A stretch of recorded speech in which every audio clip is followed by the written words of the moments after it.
Hey everybody, welcome back to the channel. This is your friendly neighborhood craft master, Mr. Lanso. So today I thought I'd go medieval, and I built a medieval peasant house. Look at this little guy. Pretty cool, right? Well, let's get to work. I'll show you how I did it. All right, everybody, once again, we're back to building a structure. So this is the structure for the little peasant house, made out of foam core board. And as you can see there, I took the paper off the one side, which you'll see in a second why I did that. So we got the structure all built, and then I moved on to embossing the side for stonework. And taking the paper off of this foam core, you really get access to the foam, which can be impressed with pretty much super accuracy just because of the texture of the foam. And as you can see there, it really turns out great. So after I got all the stonework done, I just took some crumpled up tinfoil there and I started to roll it. Now, the texture that was on the foam to begin with was awesome. Now, adding in that texture from the tin foil, it just made this absolutely perfect.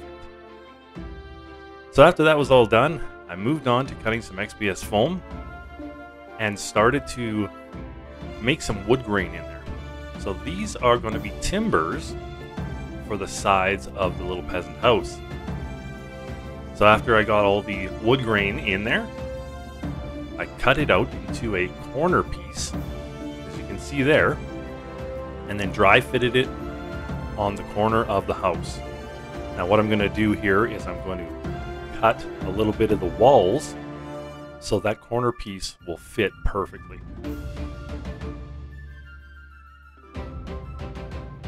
And there you see it, nice and flush with the stonework. Looks really good.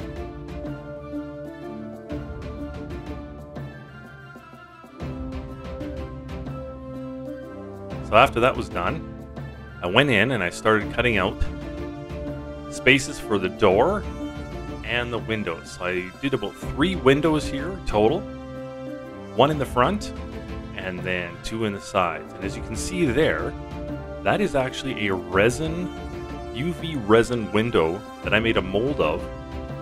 And that's all I did is I just poured the resin in, cured it, and boom, my window frames were done.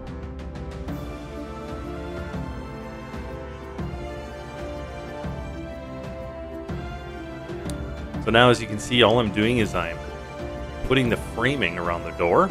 So once again, this is XPS foam with wood grain embossed into it.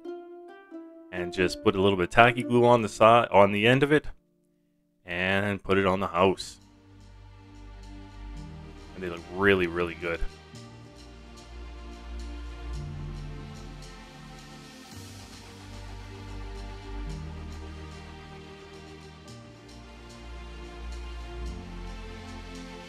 So after that was all done, I moved on to the roof, and as you can see there, I glued the roof on.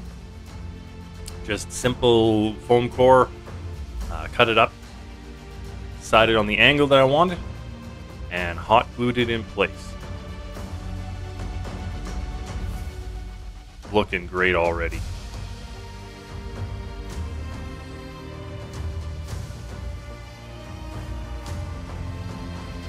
And moving on, here's the chimney that I'm going to be showing you how I did in just a second. And once again, it is made out of XPS foam. So I'll show you that right away.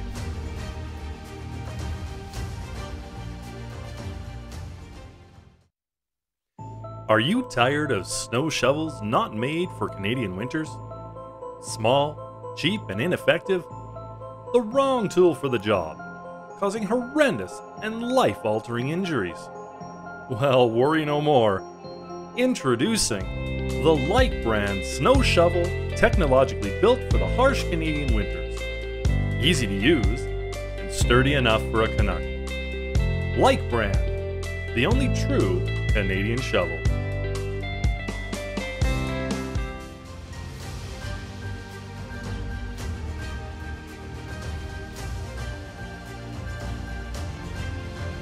So just trimming off the ends to that.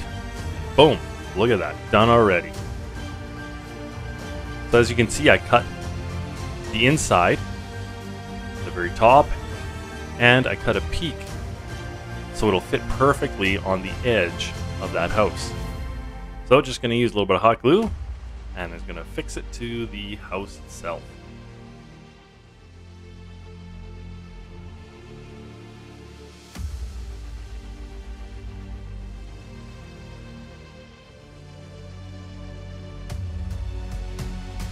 And obviously the way I cut it gives the illusion that half of it is on the inside of the house. And there we go, all set, glued on. And now we're moving on to the roof. So these are the shingles that I did on my hot wire foam cutter. Really simple, just put the foam in and out randomly onto the wire, made it look really rough, and that worked out perfect, because now all I'm doing is I'm gluing one strip on, flipping the next one over so that they don't match up, so that the holes or the cuts in the foam don't match up, and it looked really great.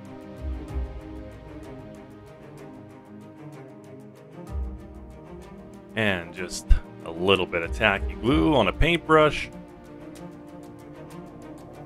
Brush some on the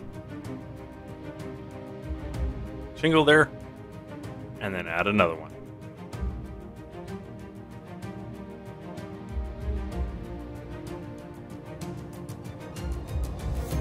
There we go, just like downtown.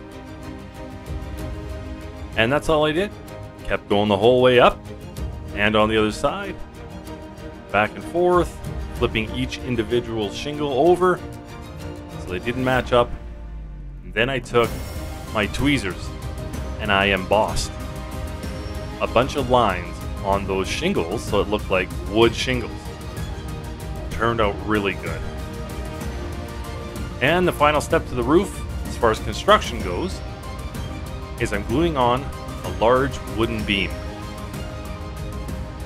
So this has been distressed, shaved a little bit off the sides to make it look really rough, really worn, added the wood grain, and then glued it on.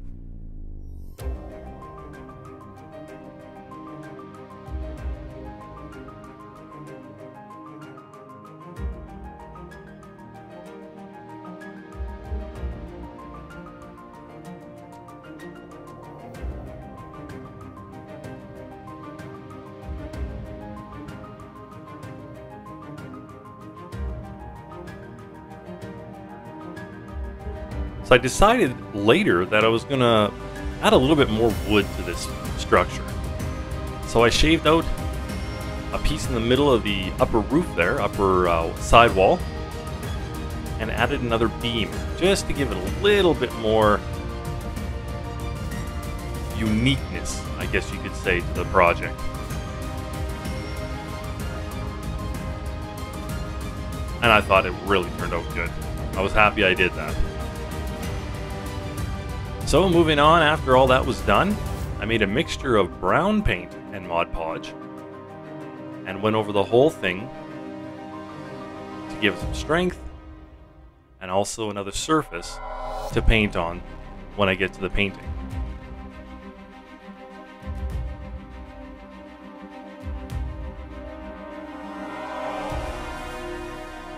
And since most of the painting on here is a brownish color, except for the stone, I kind of wanted to go with a lighter undercoat, which is why I went with the brown paint and Mod Podge. And that's what it looks like.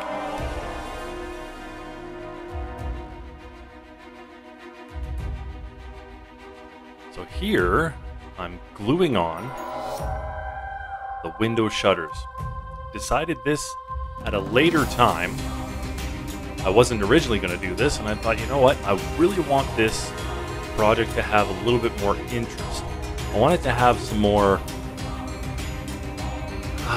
details, I guess you could say. Just more details. So I added the shutters, and then I was like, you know what, let's add some window boxes. some flower boxes underneath the windows as well. And that's what they look like there. So moving on, I started to paint the stone. Just a light gray color. And all the stone is done. And now you see these brushes? I just got these brushes. Boy, do I ever like these brushes. I'll put a link below for these brushes if you're interested in them, but I really enjoyed working with them. So in this part right here, I just added some different color stone just to make it a little more interesting. As you can see there, all the stonework. And then moved on to painting the shutters, a lighter, really light brown. I wanted this a light brown to give it a little bit of distinction from the other wood. And then there's the darker wood that I used on the roof. Pardon me, the darker paint that I used on the roof and on all the beams on the outside of the house. And I thought that turned out really well. So here I am now, putting flowers, putting vegetation in these window boxes. So in this one here, just some, I guess what you could look at as spring onions, I guess, or whatever you'd like to think that they are. Just some grass-like looking pieces in the first window box. And then I added flowers for the rest of them. And then moving on to the black wash so that we can get a lot of depth into all those different areas.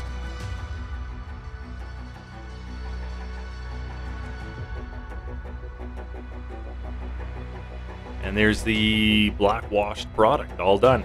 Moving on to dry brushing. This was a very light brown. I used a mixture of white and brown. I think it was burnt umber, just a very tiny amount of that. And went ahead and started doing the dry brushing on the whole thing.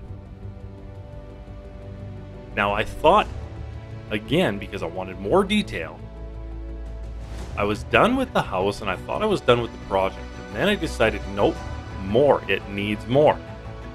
So I made a little base here and I used some static grass. I also used some other different products to make it look a little bit interesting. And I'm very happy I did. Now, as you can see, this is just the beginning of this. I added more detail. And right now, I'm going to show you the final product.